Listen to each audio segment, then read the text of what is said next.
नमस्कार दोस्तों, एक बार फिर से आप सभी का स्वागत है चैनल आई कैन पर। दोस्तों, आज की कहानी का शीर्षक है भक्त के अधीन भगवान। दोस्तों, एक समय की बात है। एक कसाई था जिसका नाम था सदना। वह बहुत ईमानदार था। वो भगवान के नाम कीर्तन में मस्त रहता था। यहाँ तक कि मांस को काटते बेचते हुए भी वह भगवान नाम गुनगुनाता रहता था। एक दिन वह अपनी ही धुन में कहीं जा रहा था कि उसके पैर से कोई पत्थर टकराया। वह रुक गया। उसने देखा एक काले रंग के गोल पत्थर से उसका पैर टकरा गया है। उसने वह पत्थर उठा लिया व जेब में रख लिया, यह सोचकर कि यह मांस तौलने के काम आएगा। वापस आकर उसने वह पत्थर मांस के वजन को तौलने के काम में लगाया। कुछ ही दिनों में उसने समझ लिया कि यह पत्थर कोई साधारण नहीं है। जितना वजन उसको तौलना होता, पत्थर उतने वजन का ही हो जाता है। धीरे धीरे यह बात फैलने लगी कि सदना कसाई के पास वजन करने वाला पत्थर है। वह जितना चाहता है पत्थर उतना ही तौल देता है। किसी को 1 किलो मांस देना होता तो तराजू में उस पत्थर को एक तरफ डालने पर दूसरी ओर 1 किलो का मांस ही तुलता। अगर किसी को 2 किलो चाहिए तो वह पत्थर 2 किलो के भार जितना भारी हो जाता। इस चमत्कार के कारण उसके यहाँ लोगों की भीड़ जुटने लगी। भीड़ जुटने के साथ ही सदना की दुकान की बिक्री बढ़ गई। अब बात एक शुद्ध ब्राह्मण तक भी पहुंची। हालांकि वे ऐसी अशुद्ध जगह पर नहीं जाना चाहते थे जहां मांस कटता हो व बिकता हो, किंतु चमत्कारी पत्थर को देखने की उत्सुकता उसे सदना की दुकान तक खींच लाई। दूर से खड़ा वह सदना कसाई को मीट तौलते देखने लगा। उसने देखा कि कैसे वह पत्थर हर प्रकार के वजन को बराबर तौल रहा था। ध्यान से देखने पर उसके शरीर के रोए खड़े हो गए। भीड़ के छटने के बाद ब्राह्मण सदना कसाई के पास गया। ब्राह्मण को अपनी दुकान में आया देखकर सदना कसाई प्रसन्न भी हुआ और आश्चर्यचकित भी।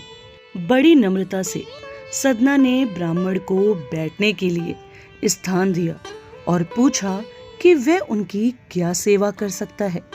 ब्राह्मण बोला, तुम्हारे इस चमत्कारी पत्थर को देखने के लिए ही मैं तुम्हारी दुकान पर आया हूँ, या यूं कहें कि ये चमत्कारी पत्थर ही मुझे खींचकर तुम्हारी दुकान पर ले आया है। बातों ही बातों में उन्होंने सदना कसाई को बताया कि जिसे पत्थर समझकर वो मांस तौल रहा है, वास्तव में वो शालिग्राम जी हैं, जो कि भगवान का स्वरूप होता है। शालिग्राम जी को इस तरह गले कटे मांस के बीच में रखना व उनसे मांस तौलना बहुत बड़ा पाप है। सदना बड़ी ही सरल प्रकृति का भक्त था। ब्राह्मण की बात सुनकर उसे लगा कि अनजाने में मैं तो बहुत पाप कर रहा हूँ। अनुनय विनय करके सदना ने वह शालिग्राम उन ब्राह्मण को दे दिया और कहा कि आप तो ब्राह्मण हैं, अतः आप ही इनकी सेवा परिचर्या करके इन्हें प्रसन्न करें। मेरे योग्य कुछ सेवा हो तो मुझे अवश्य बताएं। ब्राह्मण उस शालिग्राम शिला को बहुत सम्मान से घर ले आए।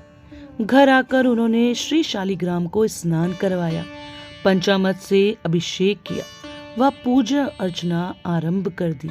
कुछ ही दिन बीते थे कि उन ब्राह्मण के स्वप्न में श्री शालिग्राम जी आए व कहा, हे ब्राह्मण, मैं तुम्हारी सेवाओं से प्रसन्न हूँ, किंतु तुम मुझे उसी कसाई के पास छोड़ाओ। स्वप्न में ही ब्राह्मण ने कारण पूछा तो उत्तर मिला कि तुम मेरी अर्चना पूजा करते हो, मुझे अच्छा लगता है, परंतु जो भक्त मेरे नाम का गुणगान कीर्तन करते रहते हैं उनको मैं अपने आप को भी बेच देता हूँ। सदना तुम्हारी तरह मेरा अर्चन नहीं करता है, परंतु वह हर समय मेरा नाम गुनगुनाता रहता है, जो कि मुझे अच्छा लगता है। इसलिए तो मैं उसके पास गया था। ब्राह्मण अगले दिन ही सदना कसाई के पास गया। वह उनको प्रणाम करके सारी बात बताई। वह श्री शालिग्राम जी को उन्हें सौंप दिया। ब्राह्मण की बात सुनकर सदना कसाई की आंखों में आंसू आ गए। मन ही मन उन्होंने मांस बेचने खरीदने के कार्य को तिलांजलि देने की सोची और निश्चय किया कि यदि मेरे ठाकुर को कीर्तन पसंद है तो मैं अधिक से अधिक समय नाम कीर्तन ही करूंगा। दोस्तों, मैं आशा करती हूँ ये कहानी आपको पसंद आई होगी, तो चैनल को सब्सक्राइब जरूर कीजिएगा। धन्यवाद।